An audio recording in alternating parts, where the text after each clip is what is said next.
Nous sommes aujourd'hui présents ici pour un temps fort qui est organisé au niveau national par le réseau.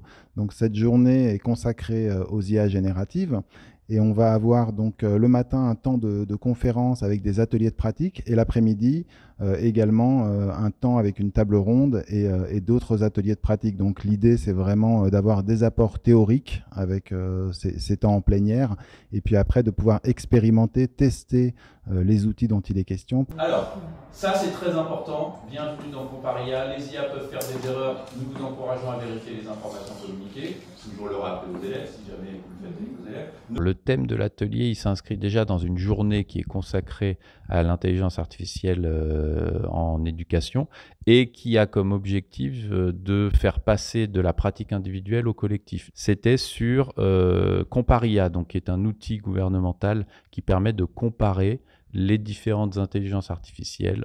Donc on peut choisir parmi 27 modèles et comparer les réponses qui ont été données par chacun des modèles. L'objectif, c'est de leur montrer la différence entre les grands modèles et les petits modèles et aussi de montrer, de donner à voir le coût écologique et environnemental des requêtes. L'idée, c'est vraiment déjà de leur donner une meilleure compréhension du fonctionnement de ces modèles de langage et également de leur faire prendre conscience des enjeux liés à ces pratiques, donc que ce soit les enjeux environnementaux, éthiques, sociétaux, et qu'ils puissent également être le relais auprès des élèves de ces enjeux pour éduquer nos élèves, puisque c'est quand même l'objectif final. J'obtiens parfois des réponses obsolètes ou fausses des IA génératives, ça arrive. Il a peut-être été confronté à ça. Donc le besoin d'aide, c'est obtenir des réponses actualisées et en lien avec mon champ d'actualité. L'atelier de cet après-midi s'intitule « Vers une approche collective des IA génératives ». Donc l'enjeu, c'est de partir de problèmes individuels pour arriver à des solutions collectives. Les participants de cet atelier ont pu, dans un premier temps, exprimer leurs difficultés et donc, à partir de là, des besoins d'aide. Ils ont été regroupés en fonction de ces pôles de besoins. On a formé des grappes de besoins.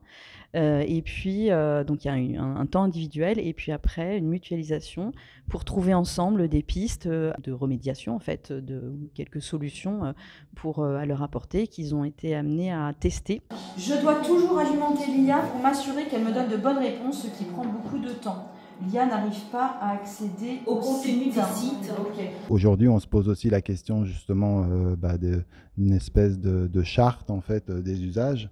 Comment on peut intégrer ces usages dans notre pratique tout en restant dans un cadre institutionnel. En particulier, je pense à la protection des données ou des données sensibles qu'on ne va pas donner aux IA. Donc il y a peut-être un cadre aussi à définir et l'idée, c'est aujourd'hui d'y réfléchir ensemble.